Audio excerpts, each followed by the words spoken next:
JazzCast Pros. Hey, it's your girl, Falicia Fracassi. Welcome back to Beauty Boss Millionaire. In the last episode, I was just catching you up on me and then what was going on. And, I just had a baby and, being in the hospital.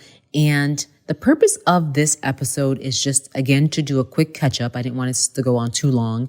And then we're going to go immediately into this big recession that we're headed towards and what to do so we're not panicking. Have no fear. Your girl, Falicia Fracassi, is here to help. Thank you for tuning in to the Beauty Boss Millionaire podcast with Falicia Fracassi. Her mission is to empower you with short, on-the-go business tips and advice to help you successfully start and run your company like a boss. And now, here's your host, Beauty Boss Millionaire, Falicia Fracassi. So let's kind of go back to after I had the baby. I wasn't able to fly for the past 4 or 5 months when I was pregnant. And so I go and one day it's like, let me go check on one of my stores finally after the baby was 2 months old or maybe even a month old. I'm kind of crazy. I think she was a month and a half old. No, she was 2 months old for sure. She was 2 months old. And I was like, let me go check on my store in New York because obviously I was in a different state. So I fly in to find out one of the workers that one of my managers, believe it or not, was actually stealing from the company. So we had to do a flat out firing. We had to get the police involved. And, to be honest with you, people are going to steal, especially during this recession. There's a lot of thievery going on. And it just was a shock because it was someone that I trusted. And it's hard when it's, it's close, someone close to you. Management, they're usually closer than a regular person because they know you, but also too, I had a challenging situation because the person actually knew my moves because of me being pregnant, that I wasn't able to really kind of be at all of the locations or just, be able to physically be there. So, hey, it happens. I'm over it. Justice was served. This person actually really played themselves because everyone found out about it and was upset, literally upset.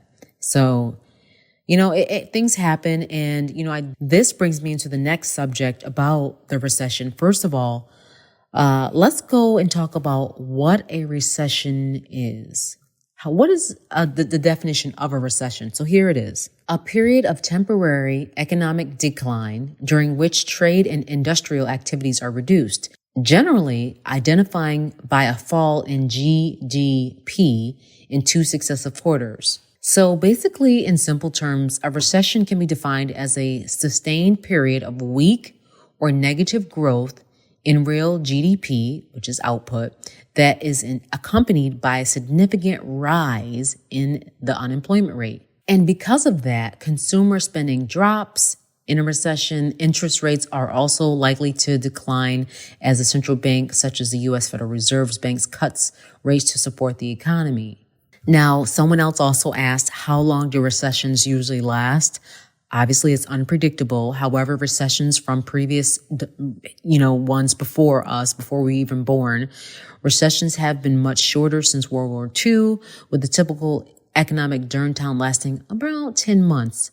Now, they can be longer than that. The Great Recession of 2007 to 2009 lasted 18 months, or very short. The COVID-19 recession of 2020 only lasted 2 months. However, they're saying that this one could be the biggest one we've ever seen in a while because of all the variables. We've got people that are without a job, and we've also got people that don't want to work. We have the situation with Russia in Ukraine. We've got a whole lot of variables that I really don't want to get all political on you, but there's a whole lot going on right now. Even if you just walk down the street and see that things have changed. Gas prices have gone up. Price of food has gone up. A lot of things are gone up, and there's not a lot of people working, giving back, and there's not even a lot of jobs sometimes. And then you've got these massive layoffs. So there's a lot that's going on, and it's very important that if you're an entrepreneur, this can either make you or it can break you. So I want to talk about what to do. Well, the first thing I want to say, what to do is going to be determined on what you are truly made of inside. Are you a fighter? Are you a person that doesn't want to fight? Because this entrepreneur life is not for the weak. I've always said it. It's not for someone that's like, oh, it's okay, we'll get through it. And it's not, you cannot get through this being optimistic. That's good. Be optimistic, but I need you to be optimistic with some action. I need you to be optimistic and also making moves. I need you to be optimistic by being up early. I need you to be optimistic by thinking ahead. What can you do to add on to your business? What areas are you missing?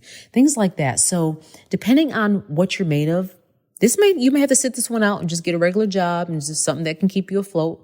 Or you could do something where you have your entrepreneur life and you have a regular job, because your business, I don't really know what it is it recession proof? That's really what we're going to get down to. I've come to find out that a lot of times people will sell entrepreneurs this dream that it's easy, it can work, you're the boss. I hear it so much. I was listening to the radio the other day, and this girl, I don't even know who it was, one of the young rappers, she was like, you the boss, you can do what you want. And I'm thinking like, wow, this person really spoke from an immature place. Yes, you're the boss. Yes, you can do what you want, but there's going to be major consequences. That's what really needs to be said in these conversations about being the boss. You can do what you want. Because really, if you're the boss, yeah, you can do what you want, but you don't want to take this to the point where you're driving your company in the ground, and soon you won't be the boss. You're going to be back to being a worker, because you're going to have to work for someone else that actually was being responsible, not doing what they wanted. They're actually getting the job done no matter how they feel. And that's what's going to separate the fluffers, the ones I call the imposters, from the real deal entrepreneurs. I'm the real deal. I've been through so many years of business. I've had businesses fail. I've had businesses grow. I've started businesses from the ground up. I've ventured off into other businesses. I've gotten into real estate and other things, and I'm still here. And let me tell you something, honey, my net worth is still up. It's still up because of the things I've done. All right. So the number one thing that I encourage everyone to do, whether you're a business owner or not, is to cut spending when you don't need to be spending. That's number one. If you have a business or not, you should be cutting your spending down.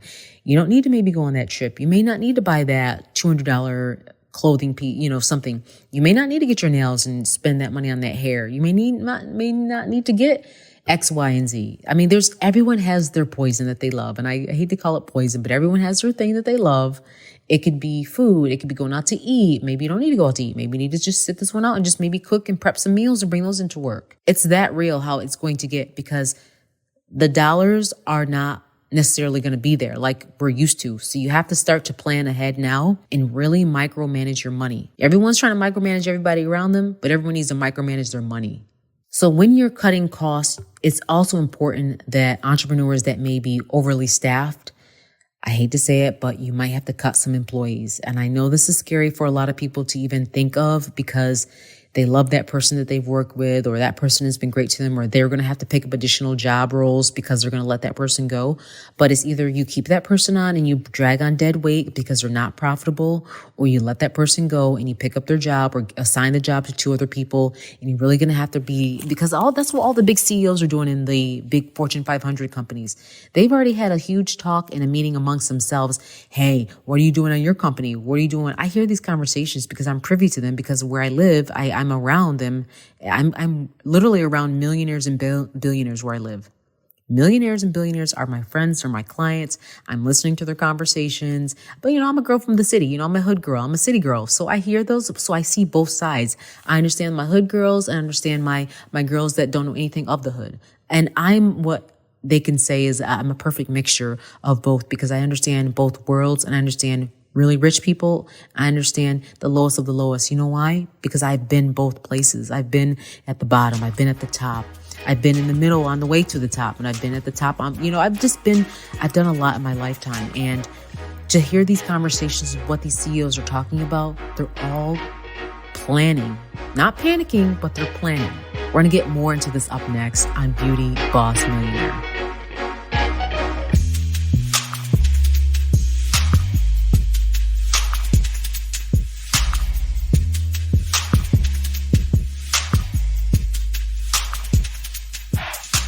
Hey, if you like this episode, check out Getting Real with Bossy, where we chat about what it's like to be a woman business owner. You'll hear interviews with women who are doing what it takes to succeed and the reality of what that looks like. We cover all the topics, figuring out the rules and regulations, navigating business partnerships, even if that's your spouse, motherhood while running a business, working within your values, and all the ups and downs of being the boss. Are you ready to get real? Pop over to our podcast, Getting Real with Bossy,